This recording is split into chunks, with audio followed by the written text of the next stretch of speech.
You're listening to the Voice of the Pleiades, Radio Free Pleiades on the Pleiadian Light Grid Project Network. I'm your host, Rocken Locken. I'm going to tell you a little story today about a 10-year-old boy in 1985, which happens to be me, who got this thought and this vision in his mind that the decade that I was living in at the time, which was, of course, the 1980s, and not even halfway through the decade, I got this impression come to me that the decade I was living in was a dark decade that was just a control grip by the powers that be as far as controlling, putting a real stranglehold on, sticking their nose into pop culture, the news, the media, regulations, laws, the war on drugs, keeping people just in disarray. The economy was really terrible in the United States in the 1980s, really awful under Ronald Reagan. I was talking with, and the reason I'm doing this show is because I was talking the other day with a friend of mine on Facebook who's in a lot of the groups, a gentleman by the name of Joe Garcia, and we were talking about what it was like to live under Reagan here in the 1980s, and I had made the comment that a lot of people seem to have revisionist history when it comes to that decade here, and when it comes to Reagan, like he was this great person that did all these great things, like he met with Gorbachev and opened the ties of communication with the Soviet Union during the Cold War, or that he helped take down the Berlin Wall. Those are really just catchphrases. He wasn't that great of a president. He was a lousy president, actually. He was a really rotten, terrible president, unless you were a Wall Street or a corporate muckety mucker that all of a sudden got really wealthy, and the rich got richer and the poor got poorer, and those kind of people that made a killing in the stock market during that decade, right? They're the ones that perpetuate and own the media conglomerates of today, and of course, feed it into our mindset that the 1980s were this great decade. Okay, well, they really weren't. I mean, the pop culture, you look at it, looking back on it, yeah, some of it was cool. I grew up in the 80s on MTV when it played all videos. Yeah, it was cool, but jobs went from making a livable wage clear down to, let me give you an example of what the average wage went down to from the late 70s into the early 80s in the Pacific Northwest, okay, where the timber industry was really huge. Fishing industry was bigger than it is now. I mean, jobs went from making, $12 to $15 an hour, like overnight, to making $3, $4 to $5 an hour, and that was because of Ronald Reagan's policies, and that was because of Ronald Reagan's corporate control. But really, he was just a puppet. He was just a puppet, like all presidents and all leaders are. But the point is, this cabal, illuminati kind of, completely having their grips on world leaders, that just did, or U.S. leaders especially, that just didn't start with Bush Sr. or Clinton or, Shrub Jr. or even Obama. It didn't start there. Okay, it started, let me take you back to 1979. Well, first, before I do that, let me tell you a little story, what was so funny. In 1985, as a 9-year-old boy, almost 10, I knew this already. I got this feeling that America's best times for a long time were behind us. The 70s were a very carefree, fun decade, free-flowing, understanding, bright colors, all kinds of just cool things, harmony, things of that nature. I mean, we had just come out of the turbulent 60s, which saw the civil rights movement, the women's equality movement make headway. We had Martin Luther King assassinated, John F. Kennedy, you had John F. Kennedy assassinated in 63. Fast forward to 65, Malcolm X was assassinated. Then you had RFK assassinated. Well, before RFK, it was Martin Luther King. It was in 68. I'm not sure which one died first, but in 68, RFK and Martin Luther King were both assassinated. Okay, so, and then you had Woodstock in 69, and of course before that, the Summer of Love in 67. So we get into 1970, things are still a little bit like the turbulent 60s. You know, you had the Kent State massacre where those four protesters were murdered by the National Guard, which still was never, you know, the people that were responsible for that have never been held accountable. And then, of course, Watergate. But, you know, then that kind of fizzled out. Nixon resigned. Gerald Ford took office. And the 70s were just kind of hip and cool with the disco thing. And we also had a lot of futuristic movies that really told the tale of what was to come when you look back on it. You had movies like Soylent Green that came out, I believe, in 74. You had Rollerball in 75, which was really a big one for me because I look at Rollerball, and that was the original James Caan, not the newer one with LL Cool J. It reminded me of, now that I look back on it, a futuristic society, but a past society. Maybe like it was like in Atlantis and Lemuria days before the big nuclear war happened between the two of them. And of course, Mad Max in 79 with Mel Gibson, you know, at the beginning they show what most people would think to be two nations destroying each other. You know, and people might think that was the Soviet Union or the United States because it was the height of the Cold War. And I'm sure that was even in the mind of the director and the writer. But I think consciously what was funneled to the writer or the director of that movie, though, is I think honestly what that was talking about was the Atlantis Lemurian nuclear war, you know, with 3 times the high-tech weaponry we have now, which set off the pole shift, which set off the Great Flood, the deluge, Noah's Ark, whatever you want to call it, because that nuclear war is innate in our memory. It's innate in our akash, and most of us do not want to remember it because it was horrific and, you know, it was some other lifetime ago, and it went downhill quick, and it was terrible. But anyway, back to my original point. So in 85, I got this impression in my mind that was how it was going to be. But I got this impression, too, that the 70s were really, really great. But then you get into you have this window, right? You have this window from about late 1979 to about, summer, fall of 1984. So you have this 5-year window where things are still cool, things are still hip, but you can see the Illuminati was scared of the progress that humanity had made in the 70s, and humanity frankly got complacent in the 70s. We really got lazy and complacent in the mind and blew it because we really had a chance to ascend then and didn't. Okay, but you know, that being said, so we still had this 5-year period where things were kind of cool, this 79 to 84 period where things were kind of cool, but you could really feel it coming on, and it was getting really bad, you know. Jobs lost by the millions in the United States. I know that when Ronald Reagan took office in 1981 in January, he had taken down all the solar panels that were put up by Jimmy Carter on top of the White House at the request of the oil companies. So, and before I go any further, what the real reason why I'm doing this is because about 5 years ago when I first started to have my awakening, I was listening to some channeling, some Pleiadian channelings on YouTube, and I came across this one that was from 2006, 7, or 8, I don't remember now, and it was just staggering. I told Joe, and it's the truth, I was standing there listening to it, you know, doing something in my bedroom, had it on the computer, and I was by my bed, and it stunned me so much that I fell to my bed because it was just like I was saying this.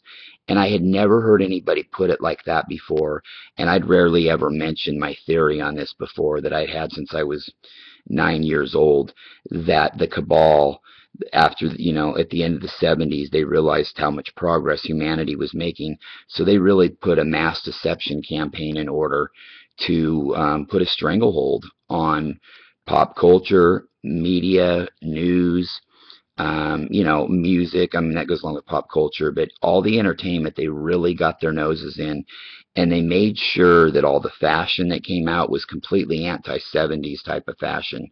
The 80s was a complete contradiction to the 70s in every way possible. Some people look back and go, oh yeah, the 70s and 80s were cool. Well, they were nothing alike each other. They were completely worlds apart. And it happened basically overnight. It was about a 5-year transition, but in the span of time, that's overnight. And this Pleiadian channel, described that in detail about how, the cabal took control, started in the 80s, the cabal took control, and it was really odd because I listened to that, right, and I'm like, oh, okay, wow, amazing. Okay, well, the next day I went back on YouTube to look for this channeling, and I couldn't find it. I couldn't find it, and I couldn't find it, and I couldn't find it, and I must have spent 2, 3 hours looking for this on YouTube, putting everything in the search engine I could possibly think and just combing through tons and tons and tons of pages. And then every so often, probably at least a couple handful of times over the years since then, in the last 5 years, I've tried to find this channeling. In fact, I did again the other day after I was talking with Joe, and it wasn't there. It was there one time, and it was gone for me, period. And, I think it was an altered timeline. I don't know, but I mean, it was just really amazing.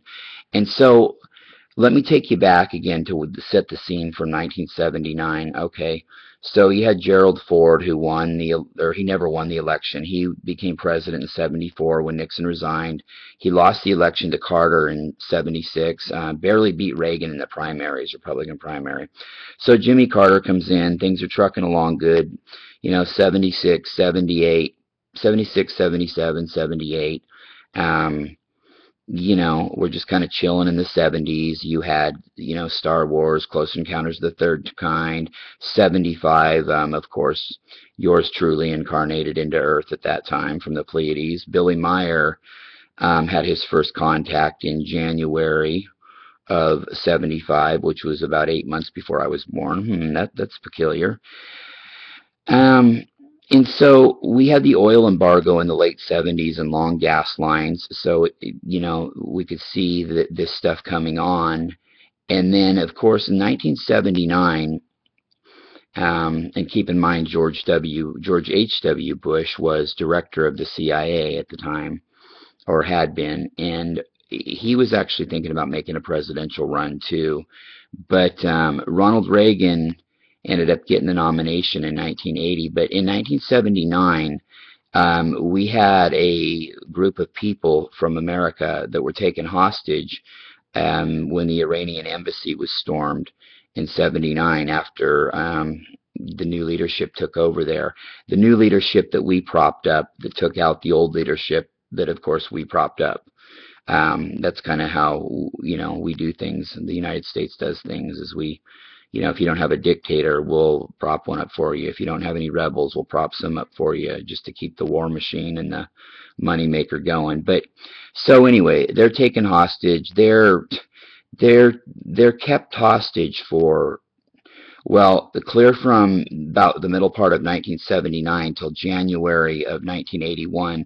And it's kind of ironic. They happened to be released the day after Ronald Reagan was elected, or took office, because he was elected in November of 1980, and January of '81 he actually took office, took the oath, was sworn in, and the next day, lo and behold, the hostages were released. So I'm not going to get too much into Reagan's foreign policy debacles, because there's a huge laundry list of them, and the few things that he gets any credit for, really he shouldn't have, because they were going to happen anyway. Soviet Union went broke. It wasn't that Ronald Reagan did anything great. And it was the Berlin Wall came down over a misunderstanding that a East German border guard had over the telephone with one of his superiors. And he didn't hear the communication right, and he thought he was being told to open, to just let people through. And so then once he did, they couldn't stop the floodgates. But anyway, back to that. 1979, okay, you saw this kind of change in the vibe in the country, right? It just seemed like we knew we were heading into a dark period. And the early 80s were still kind of cool. People were just kind of relaxing, chilling, but Reagan came in, and of course over in England, same thing over in the UK, Margaret Thatcher, she happened to get elected, and of course she was propped up just like Ronald Reagan was. They're both a couple of idiots that were propped up by the cabal and the Illuminati. But the 70s was a very carefree decade, and come late 79, here we go. And then by late 84, and boy, isn't it kind of ironic, George Orwell's 1984, and I think people mistake that book for some paranoid society where Big Brother's completely watching you, which that's basically where we're almost at right now.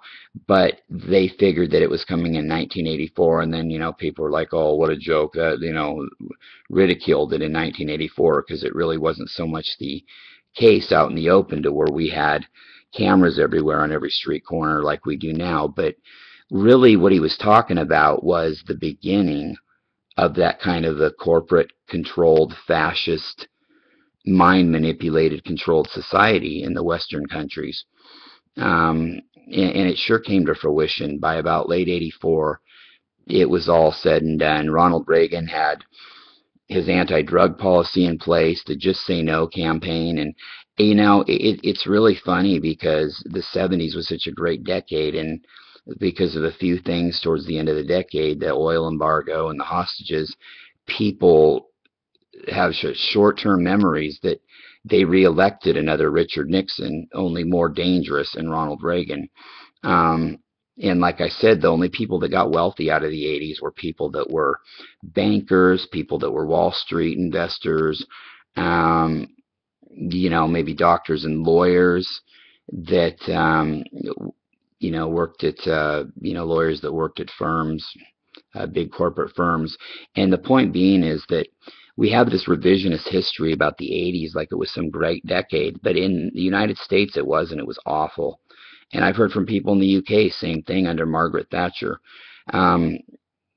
Just a terrible time. And I think that in the 80s we still had a little bit of a hangover from the 70s for one, and we also had things like MTV to keep our mind numb, as well as whatever the hell was going on at the time on television, the Cosby Show, Cheers,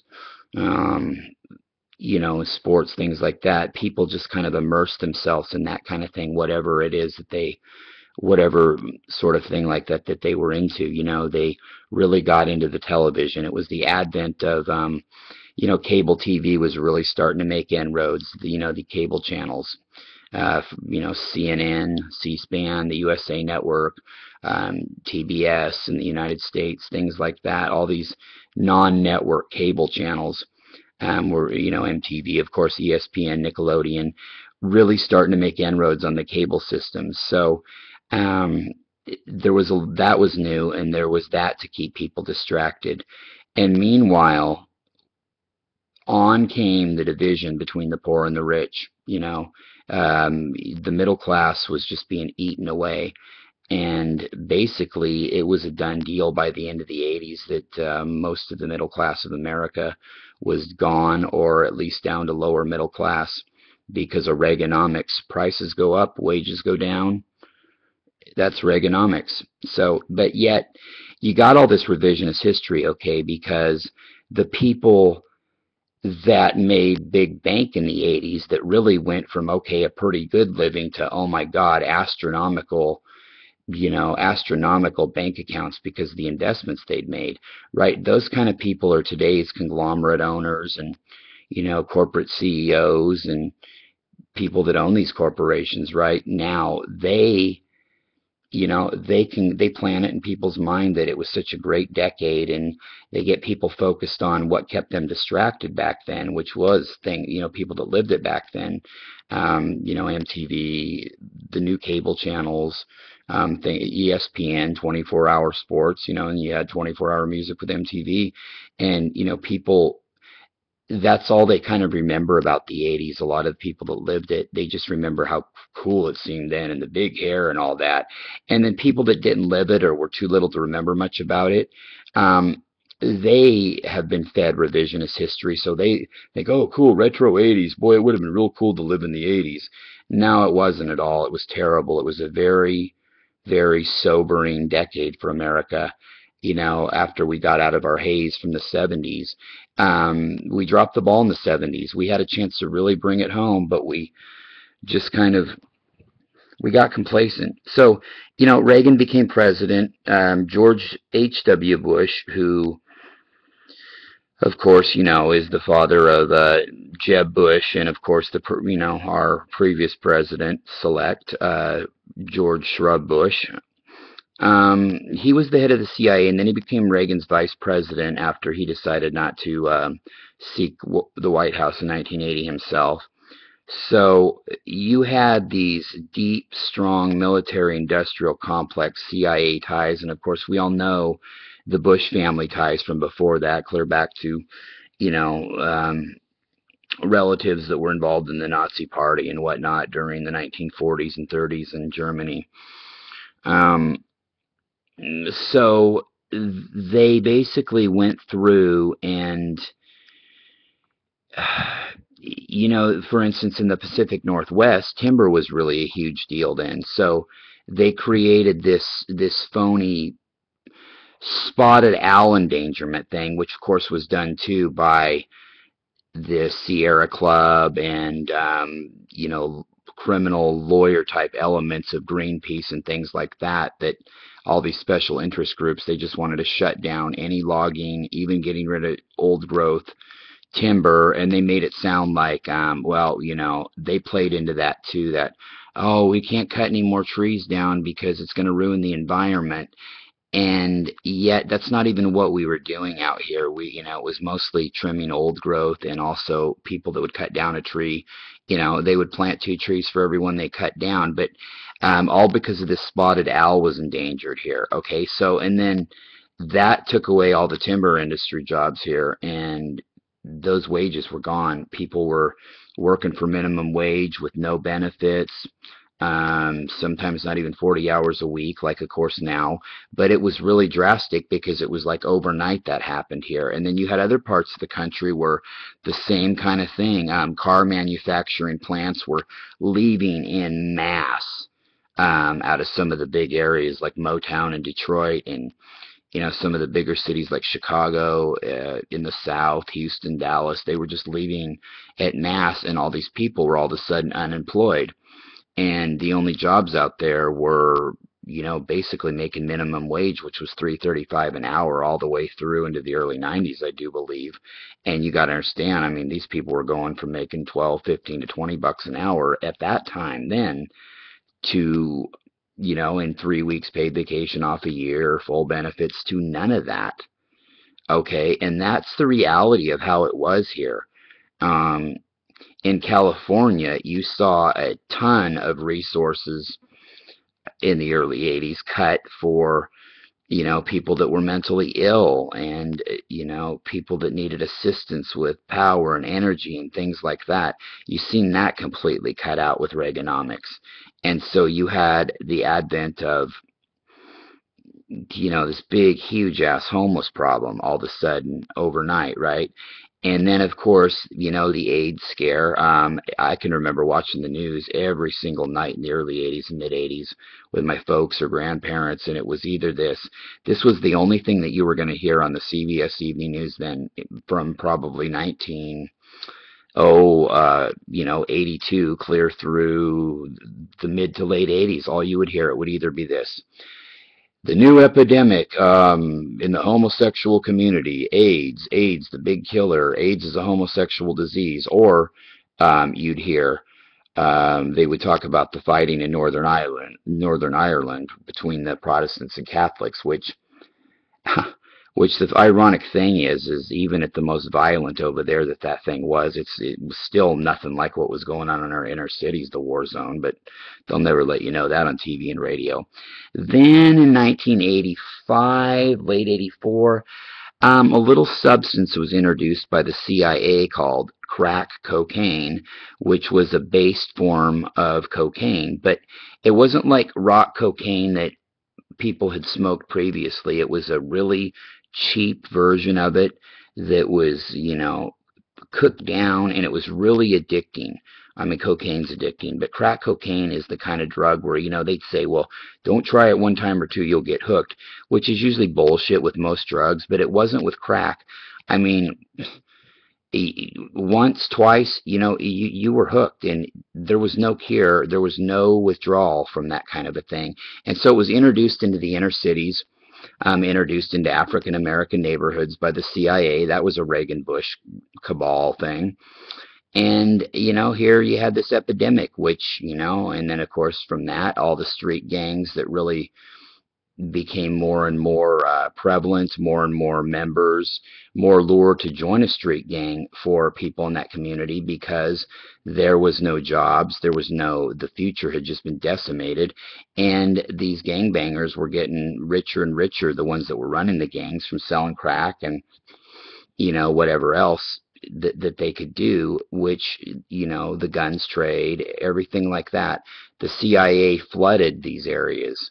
Every inner city in the whole country of the United States was flooded with crack cocaine to be sold and get people hooked. So you had that going on. You had the AIDS scare lie, which I think with the AIDS was created to take out the homosexual community in the late 70s. 78, 79 was the first case of it, I guess, that was reported in New York City. And, it just spread like crazy from there. But until about the late 80s, it was completely stereotyped as a gay disease. I know some people into the 90s, whatever, and today even still, like, okay, they may think of that in their mind with it, but it's not really like that now. In fact, you don't even hear about AIDS anymore. It's weird. Did they find a cure for it? I don't know. Magic Johnson doesn't seem to have it anymore. But they really hammered that home in the 80s that it was a gay disease. It was a gay disease. You'd even have commercials here in the United States. And actually, I saw one out of England one time they were showing where this guy said, oh, I can't have AIDS. I'm not one of them damn gays. But the government the cabal created that disease to wipe out the homosexual community.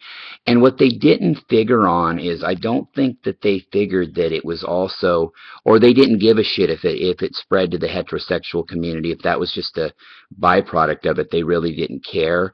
But I also don't think they quite anticipated that it would spread to it would spread to the heterosexual community and be just as prevalent there, if not more prevalent, so that stereotype was a bunch of shit. And then, of course, it's funny how a whole bunch of the world's blood supply, donated blood supply, got tainted with the AIDS disease. Several young children in the 1980s, there's stories, the story of Ryan White, who died of AIDS because of a blood transfusion, right?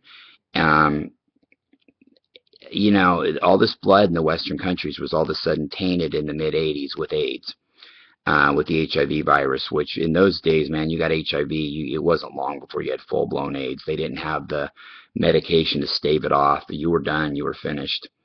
In fact, my first wife's dad, he had contacted AIDS.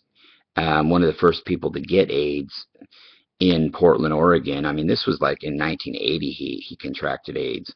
And the first known case in the U.S. that they've reported in medical journals was in 79, I do believe. So that's on another note. But it really started to kick into gear about 84, 85, 86. Come 86, you'd hear it was either that or crack cocaine on the CBS News every night. What an epidemic they both were.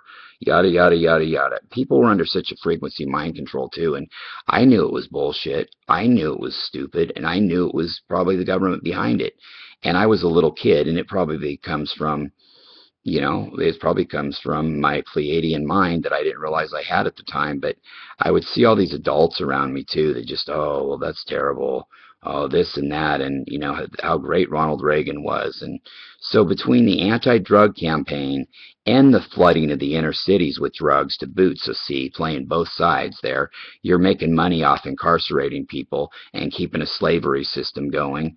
And at the same time, you're making a shitload of money if you're the CIA on your dark budget by flooding these areas with all these drugs, especially crack cocaine, right? And, it was a terrible terrible, terrible time in America that people need to understand, that think Reagan was some great guy. He was a very, very, the people around him were the real evil brains behind it, like George Bush Sr. and um, Donald Rumsfeld at the time, that was in his administration. Of course, Dick Cheney was in his administration. Um, people, people, people such as that. Uh, and then of course George Bush Jr. when he came into office, he had those same people on his staff. And of course, it's funny. Jeb Bush was talking about having some of those same people, maybe not necessarily Rumsfeld and certainly not Cheney, but some of these same people that were the chicken hawk, part of the chicken hawk military industrial complex of the 80s, like Oliver North and whatnot. And of course, the thing is too, we had an 8-year war in the 1980s, from 1980 to 88, between Iraq and Iran. And what you had was the United States funding the Iraqi ground forces and the Iranian air forces, and then you had the Soviet Union doing just the opposite with both of them. Okay, so whether it was the KGB doing that for them and the CIA doing that for us, it was the same kind of concept. Conquer, keep everything divided and supply both sides, keep it going as long as you can, and that way the military-industrial complex makes money off of medical contracts, weapons contracts, vehicle contracts, food contracts, for these soldiers. And of course, these people that have these contracts or had them happen to be, friends of people that are in charge. Reagan, people that are affiliated with, or were affiliated with Reagan, or whoever the leaders were at the time, like in Vietnam, of course. I mean, we were in Vietnam so long because it was such a money maker for the military-industrial complex. I mean, and you realize, and it's a good thing people are awakening up, because you look at it logically, take out of the emotion out of Vietnam, because I don't really give a shit. I don't give a shit if I piss off anybody that was over there that thought the cause was wrong, bottom line. I had family members that I didn't really get to know because it was before I was born that died over there. My dad had a best friend that died over there. He got to come home on he went back over there 3 times after being sent home each time. He could have stayed home because of injuries, but he was so hooked on heroin over there in the jungles, the pure heroin. And the street heroin was only 5% over here then in the 60s. Over there it was 100%. And he kept going back and going back, and then finally he stepped on a landmine in 68 or 69 and was dead. And the thing is, right, they try to spin it any way they can, like why we were there so long, right?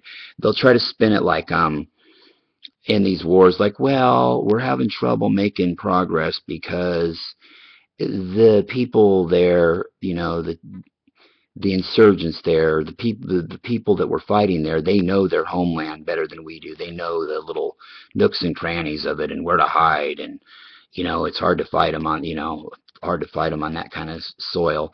Well, that's true for a while, but not for 20 years, not for several years. I mean, especially some little jungle island country like Vietnam, where it got to the point where, we had enough soldiers over there, you could have almost covered every single step of the way of the place. It would be like the National Guard invading a city park and staying there for 20 years, because they just couldn't make any headway, because the citizens were just so good and knew where to hide and knew the place better than we did. Now, that's not the case. It's a money maker. And Reagan had a few of those too, with Grenada, and of course, a laundry list of little chicken shit skirmishes we were in all the time, of course, and us Americans, if we're not at war, we're gearing up to go back into war.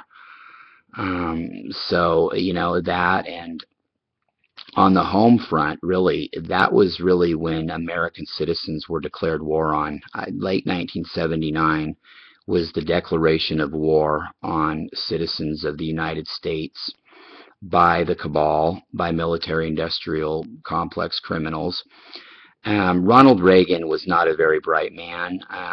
In fact, I think the only thing I ever heard him utter on a full-time basis was the word will, Nancy, will, or Mr. Gorbachev, tear down that wall, and everybody's like, oh, yeah, yeah, yeah.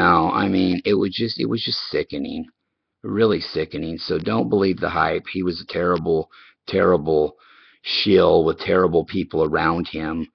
And the funny thing is, this is how, really, you can't blame him. This is how stupid the American people were.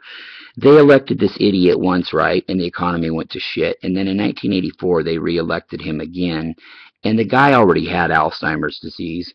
And, people like my grandparents and shit, old Republicans, they were in denial about it. Oh, well, God.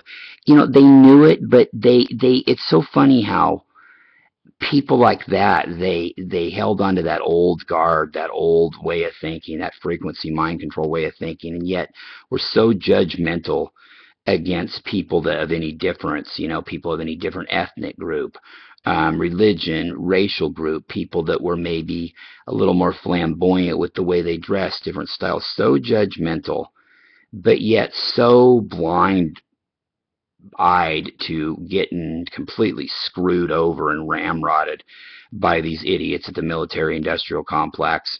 I mean, Iran-Contra was another thing.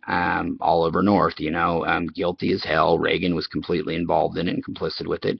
People, the old school, old World War II generation that were then by that time into their 60s and 70s, come the 80s, 50s, whatever.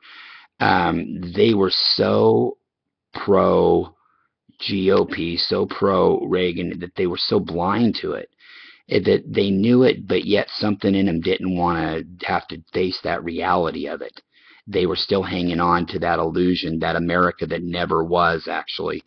I call it the America that never was. People say, let's get back to the America we used to be. Well, you mean that America that never was? It was always an illusion. Okay, it was always an illusion. It's just that as the decades have gone on, especially after the Industrial Revolution started in the early 1900s. You get it, you get out of the 40s and 50s, and people's minds, really, the consciousness, because of indigos and star seeds incarnating here after World War II, the consciousness started to awaken, and they had to find new ways to manipulate people and stay one step ahead of the game. And it was just, it's just crazy. So we voted Reagan back in '84. And, well, I'm not going to get too much into the late 80s and keep going on a rant, but what people need to understand is these young kids on here that I see on Facebook and stuff, they talk about Obama, well, and they would have talked about Bush, a decade ago. It's kind of funny because people have such short-term memories, right? They even forget about Bush, about Shrub, our last president, and they're so on Obama this, Obama that, and really the thing about him, and I've said it before, okay, he's just another one of those, he's just another, bought and paid for, sold his soul to the company store kind of a president. I mean, this presidency has not nearly been as atrocious as Bush and Cheney's was. So, but they hammer on Obama, and these young kids in their early 20s and shit, they don't think anything of Bush. They just, from memory, they think about it. And yet they're so hyped up into right now. And, my dad, since he's retired, he's really gotten into watching Fox News all day. And he used to be kind of a liberal guy, but he watches Fox News all day, and he hates Obama. He hates Obama and trashes Obama like the doom and gloomers do in the groups. And the thing that people got to realize, okay, look, whatever, he could be, I don't think he's fucking the devil, and I don't think he's anything great either. He just is, and really he's complicit in a few things. He's probably guilty of some war crimes, but not as many as every single other president we've ever had, except for maybe John F. Kennedy. And even at that, I think Kennedy knew of some. But every president since JFK and before Obama has been 3 times, 4 times as complicit as Obama in war crimes, but it only takes one. Obama's probably guilty in a couple of them. But the bottom line is this: the guy is going to be out of office in 15 months, 14 months at most. The election's in about 12 months, 13 months. I mean, the guy is not gonna, he's a done deal. Like I said, even a year ago, bitching about him is like bitching about Richard Nixon, or me going on this rant about Ronald Reagan. Of course, I'm doing it about Ronald Reagan to prove a point, because this crazy cabal, this illuminati, you can't forget your history. They need to remember and know that it started with George Bush Sr. and Ronald Reagan in the late 70s making inroads, okay, and pushing their agenda. And all the administrations since, except for Obama's and Clinton's, have had the same fucking people um, in charge. And and even Clinton and Obama have had a couple hangovers from each, people that were you know, whether it was defense secretaries or, whatever the hell they do. I mean, it started back in those days, and even before Reagan, it started with Nixon. And of course, you had it with Eisenhower in the 50s, but that was the military industrial complex. But the start of this Illuminati, completely cabal Illuminati corporate fascist brand that we know of now, that we blame Obama for, that really, when I think of it, I think of Bush Jr. In this realm here. But it was started with Ronald Reagan and Bush's dad. And so people need to understand that, okay? And they need to understand that if they're going to sit there and bitch and bitch and bitch about Obama, they should be bitching about where it started with Reagan, because Obama's history just as much as they are. I mean, there's nothing, if I'm wrong about that, we'll not know, because it would take something so extreme that it would end the world. And in the next year, and Obama's going to end the world. Well, first of all, on a political level, on a 3D political level, he doesn't have any power here in the United States, because the other side controls the Senate and Congress, so it's at a gridlock. And then on a awakened level, you realize they're all controlled by the same people, and they're puppets anyway, and they don't even know what's going on, because it's controlled 4 levels up. They're just puppets. They're not masterminders behind this. They're not masterminds. They're not doing this. They don't have the power to do it. They don't even know what's up or down, okay? They don't even know the people that are in control. I mean, they know the people that may know the people that know the people, and that's about as far as it goes, and that's it. So this really started with Ronald Reagan. The 80s was terrible. It was just horrible, the Illuminati control, and I think history will show that now. And it's good to talk to people that were a little older than me then, too, like Joe. It really resonated with him, what happened then, and a few other people, how bad it was here in the United States. They put it in place. They put Reagan in, and they put Thatcher in. And the British people drank the Kool-Aid, too. They were stupid, too. They elected that prune twice, and got caught up in the war in the Falklands in the early 80s and things of that nature. And of course, just like with here then, if you said anything bad about the government, you run patriotic, or if you question the leaders or question Reagan and his, simple one-liners, just say no, because, that's how you educate a generation of kids, is tell them just to say no. Don't, play them for fools, give them none of the truth, give them a one-liner answer and think that's going to work. Um, it's just amazing. It was really hard being a young man, being, 5 years old and knowing the truth, being 10 years old and knowing what I'm telling you now and what I heard in that channeling about the years 1979 to 84, being that transition into dark rule, and realizing that we dropped the ball in the 70s. And the funny thing is, and I talk to people about my age and just a little bit older, and it seems like even in my life, like my parents got a divorce and 79, 80, split apart, things were real rough, um, economically, until about the later part of the 80s. But families just started disappearing, dissipating, divorcing. All these wedges were put in these families in the early 80s economically that made families split up. Drama was put in their life, so families would just dissolve. And I've talked to other people that are my age and a little bit older, and it seems to them too that they can remember that life started to really crumble for their family during that time period, that 79 to 84 time period. So, I just want to tell everybody out there that, this stuff is not anything new. It really, the wave of it we got now really started in the 80s. So early 80s, 79 started making inroads. So quit the revisionist history. Reagan was 5 times as awful as Obama, and on the level, it may look like he wasn't as bad as George W. Bush, but the shit he was behind and in on, yeah, it was even more sinister than what Bush was behind. I mean, minus 9/11, of course. Bush, them knowing about 9/11, that takes the cake. But aside from 9/11, Reagan was a lot more crazier and evil, and especially the people around him. And keep in mind, I say that about Reagan. You got to understand something. Reagan was just a stubborn fucking asshole that had Alzheimer's disease at the time.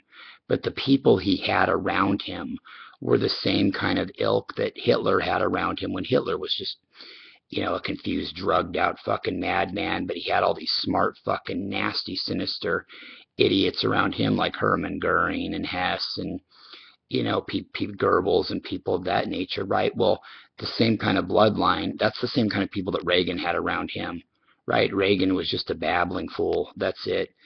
Um, he called into a show one time when he was president. This was 85, 86, barely into his second term. And the host of the show's name was Roy. And he kept calling the guy Floyd over and over again and forgetting his name. And my grandfather used the excuse, oh, gosh, he was probably tired. He's old. He's bound to forget a person's name.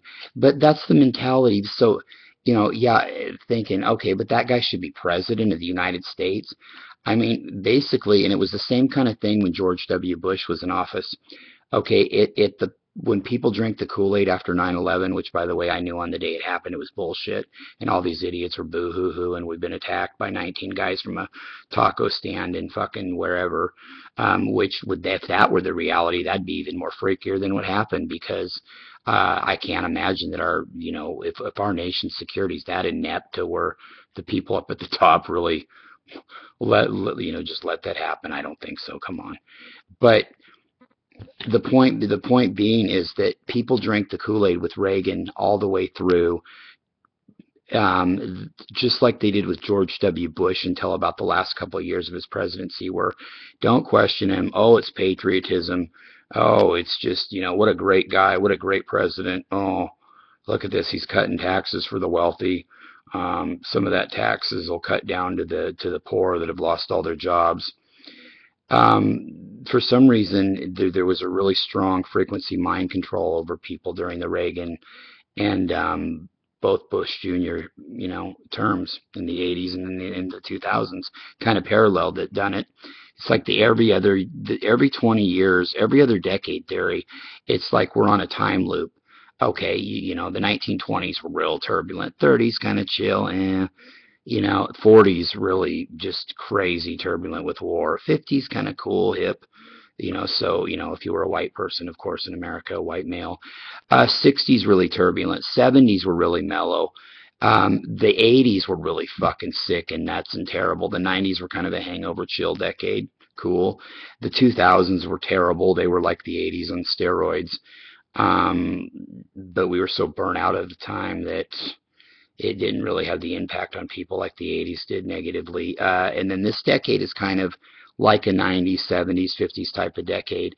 And I'm hoping that we learn our lesson this time and in the awakening, and that we can bring into the 20s a different attitude instead of getting back into that controversial, drama-oriented type of mentality. The 20s will be amazing. And the Pleiadians have told me, too, it should be amazing. From 1920 to 1930, or from 2020 to 2030, excuse me, you should see more technological progress than you have in the entire previous 150 years of the Industrial Revolution. And I believe that, too. I think you're going to have they talk about free energy and whatnot, and these things are not going to be created by corporations. You're going to see like backyard mechanics and stuff make stuff like this. People at home making these things and coming up with different inventions like for free energy and things of that nature. And that's just the people are going to take charge, and I hope that we break this endless cycle of being caught on a time loop where, fuck, we're doing the same thing, this decade that we did in the one before that.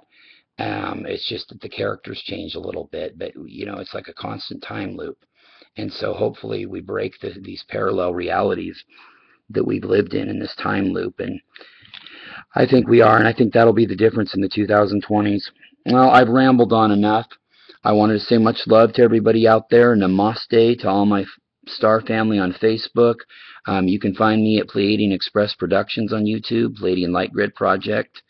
I tried to create a new network tonight that I'm going to do, because I want to use it for a few other shows called Radio Free Pleiades, but I had some issues with YouTube and some copyright issues.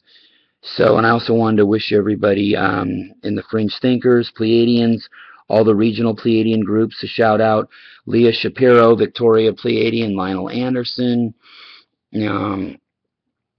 Let's see, too many named Natalie Alea, Bridget Rao, my twin flame Sif Gunner's daughter, and on and on and on. It don't stop to the break of dawn. Shout out to Joe Garcia for giving me the inspiration, the idea to do this little talk. Maybe I'll do another one, but have somebody on. I kind of want to try to get Joe on the radio to do it, but he's a little shy. So I just want to wish everybody a big cosmic dating game kiss, and I'm out. Mwah.